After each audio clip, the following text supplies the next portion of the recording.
자, 중도금 대출이 중단됐어요. 힐스테이트 광교 중앙역 퍼스트라고 예전부터 많은 분들이 기다리시던 그런 단지에 분양 공고가 떴는데 중도금 대출 불가 안내, 모든 평형에 중도금 대출이 안 나온다. 아예 안 나온다. 이 공고가 뜬 겁니다. 지금 중도금 60% 납부는 자력으로 직접 납부하여야 함을 알려드립니다. 충격적이죠. 지난 8월 20일 농협은행이 부동산 담보제출을 전격 중단한 이후로 여러 은행들이 합세를 했었고, 이게 파장이 커지니까 금융위에서 3일 뒤인 23일에 진화를 했었어요. 어떻게든 진화를 하려고 농협 대출 중단은 확산 가능성이 낮다, 아마 더 확산되지는 않을 것이라는 이 금융위의 말이 무색하게 주택담보대출도 아니고 중도금 대출이 청약해서 분양받는 분들에게 나오는 중도금 대출이 중단되기 시작했습니다. 여기 9억 원 초과라서 중도금 대출 안 나오는 거 아닌가? 원래 9억 초과하면은 중도금 대출이 안 나오죠. 분양가가 9억을 넘어가면.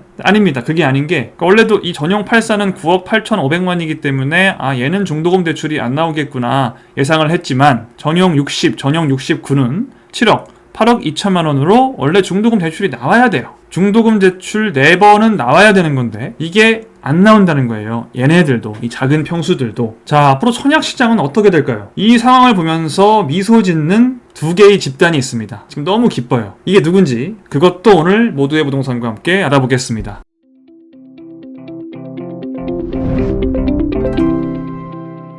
자, 중도금 집단대출 중단은 힐스테이트 광교 중앙역 퍼스트에만 해당하는 얘기는 아닐 겁니다. 앞으로 다른 분양단지로 확산될 가능성이 지금 굉장히 높아요. 지금부터 올해 안에 분양하는 단지들은 이렇게 중도금 대출이 안 나오는 곳들이 굉장히 많을 것이다. 자, 이제부터는 당분간 분양가 전액이 다 있어야 청약을 할 수 있는 그런 시대가 되는 거죠. 자, 근데 지금 이 상황에 굉장히 미소 짓고 있는 분들이 있다고 했죠. 누구냐? 2명이 있는데요. 하나는 사채 시장입니다. 사채 시장은 이제 폭발적으로 성장할 거예요. 정말 전례가 없던 호재라고 할 수 있죠. 사채 시장에는. 왜 그러냐? 왜 사채 시장이 호재냐? 자, 여러분, 이번에 분양하는 힐스테이트 광교 중앙역을 예로 들어서 말씀을 드려볼까요? 얘는 명실상부 로또 분양입니다. 당첨되면 시세 차익을 수억 원을 가져가는 그런 로또 분양 단지죠. 그러니까 지금 36평을 9억 9천 정도에 분양을 하는데요. 거의 10억이잖아요. 그죠?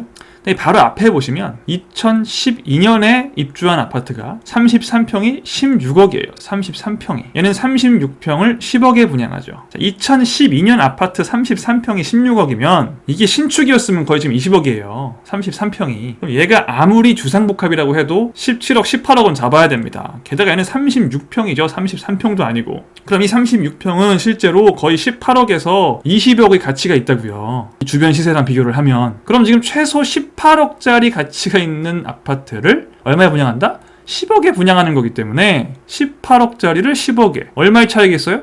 8억의 차익이 있는 거죠. 내가 이 아파트를 분양받는 순간 8억의 시세 차익, 많으면 10억의 시세 차익을 그냥 챙기는 거예요. 이렇게 눈 돌아가겠죠. 그래서 제가 예전부터 이 단지에 대한 영상을 만들었었는데 조회수가 장난이 아니었어요. 워낙에 시세 차익이 크다고 예상이 되다 보니까 관심이 정말 많았습니다. 여러분들이. 자, 그럼 이 아파트를 분양받으면 8억을 내가 차익을 챙길 수 있어요. 8억. 여러분, 평생 동안 직장에서 일해도 8억을 벌기가 어렵습니다. 20대에 입사해서 50대까지 회사를 다녀도 일반적인 기업에서 8억을 벌기가 어려워요. 8억을 모으는 것도 아니고 벌기가 어려운 금액을 이 단지 당첨 하나 되면 버는데 중도금 대출이 안 나와요. 나는 돈이 부족한데 중도금 대출이 안 나오면 어떡하겠어요? 뭐밖에 없어요. 사채밖에 없죠. 벌써 이 기사를 보고 저한테 연락 오신 분들이 있어요. 사채 써서라도 이 시세 차익 8억은 챙겨야 되냐. 내가 볼 땐 거의 10억인 것 같은데 차익이. 사채 내가 3억 원 쓰고 3억 원 정도를 내가 제2금융권 가서, 사채라고 표현을 하지만 제1금융권이 아닌 곳들을 얘기하는 거예요. 새마을금고나 지역농협도 제2금융권입니다. 이런 제2금융권 또는 아예 이제 대부업체까지 가서 이런 데는 이율이 한 10% 돼요. 평균적으로. 제2금융권이라고 막 20%, 30% 이러지는 않습니다. 보통. 이건 드라마에 좀 나오는 얘기고요. 10% 정도면 충분히 빌려요. 10%면 내가 3억 정도를 빌렸어요. 연 10%를 이자로 내요. 그럼 한 3천만 원 정도를 이자로 내는 거죠. 얘를 5년 정도만 내면은 내가 다 갚을 수 있을 것 같아. 이 3억을. 그럼 한 대략 많아봤자 최대 한 1억 5천.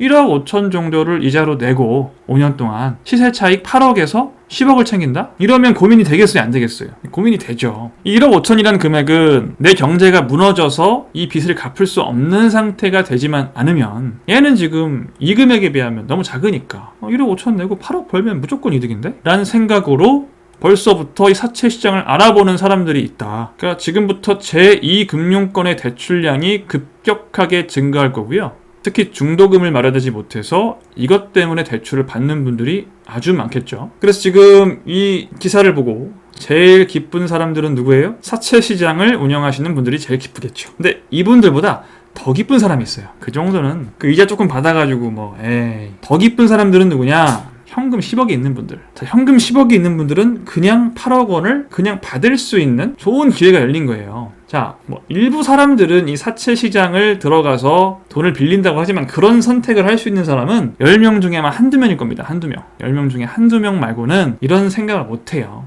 기본적으로 제1금융권 이외의 곳에서 대출을 받는 거는 이건 아니다라고 생각하시기 때문에 보통은. 그럼 여기서 돈을 조달하지 않는 대부분의 서민 중산층은 이걸 낼 수 있어요? 낼 수 없죠. 현금 10억 원을 가지고 있는 사람이 어디 있습니까? 게다가 청약이기 때문에 무주택이어야 돼요. 또 내가 무주택인데 10억을 가지고 있다? 이런 사람이 어디 있어요? 거의 없습니다. 그럼 어떻게 되겠어요? 대부분 청약을 포기하겠죠. 그리고 정말 이 아주 어려운 조건, 무주택인데 10억 원 가지고 있는 사람, 이런 사람들이 다 청약해서 당첨될 겁니다. 그리고 중도금 잔금 내고 하겠죠. 지금 전용 84 같은 경우에는 나중에 시세가 15억을 무조건 넘기 때문에 잔금 대출도 아예 안 나올 수도 있어요. 그럼 10억이 다 필요하죠. 9억 8,500이 다 필요한 거예요. 이런 사람은 누굴까요? 이 어려운 조건을 만족하는 사람은 누굴까요? 주택은 안 가지고 있는데 10억은 마련할 수 있는 사람은 누굴까요? 물론 아주 극소수의 10년 이상 열심히 대기업 부부가 돈을 하나도 안 쓰고 모으신 그런 분들도 있겠지만 보통 이런 분들은 이전에 내 집 마련을 했습니다. 그래서 보통 주택이 있어요. 대부분은. 주택 없이 돈만 10억 모으는 사람은 거의 없죠. 그럼 이런 사람은 누구냐? 대부분 뭐예요? 금수저밖에 없어요. 그러니까 부모님이 돈이 많은데 내 집은 없는, 내 주택은 없지만 부모님은 주택이 많으시겠죠. 건물도 있으시고 부모님이 10억 마련해 주시는 거야.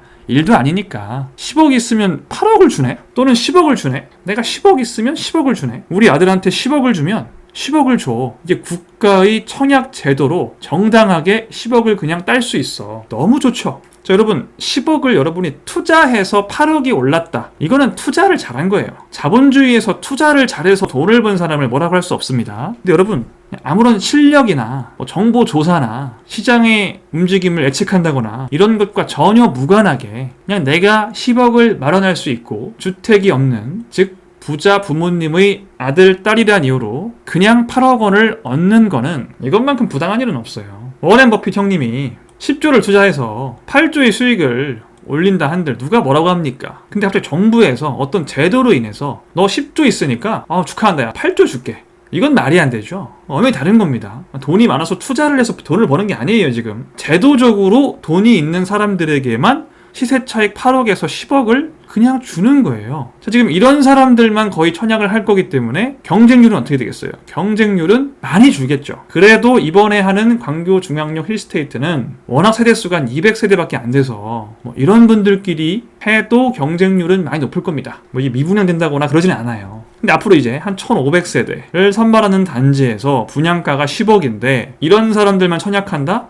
그럼 진짜 경쟁률이 3대1, 2대1인 경우도 우리가 이제 흔히 볼 수 있다고요. 3대1, 2대1 보면서도 일반인들은 접근이 안 돼요. 10억이 없으니까. 근데 이런 사람들은 좋구나 그러면서 하나씩 받아가는 거죠. 자, 앞으로 한 9월, 10월, 11월, 12월까지 한 4개월 동안 이제 이분들만을 위한 청약 시장이 열릴 겁니다. 오로지 있는 자들, 부모님이 전략을 잘 짜셔서 돈은 많은데 아들, 딸에게 주택을 증여했다거나 이렇게 하지 않으시고 본인들이 가지고 계시고 아들, 딸한테는 그냥 현금만 딱 줘서 청약을 받게 하시는 그런 집이 더 부자가 되는, 10억이 있으면 10억을 그냥 주는 이런 상황이 앞으로 한 4개월 정도, 최소 4개월 정도는 지속될 것이다. 그래서 지금 사채 시장은 미소 짓고 있고 금수저는 파티를 하고 있다. 이 둘만 지금 이 부동산 시장, 청약 시장에서 승리자가 되었다. 이 사태가 최대한 빨리 끝나길, 이 악몽이 빨리 끝나길 모두의 부동산은 진심으로 기원합니다. 지금까지 모두의 부동산이었습니다. 무거운 마음으로 영상을 마치며 다음 시간에 뵙겠습니다.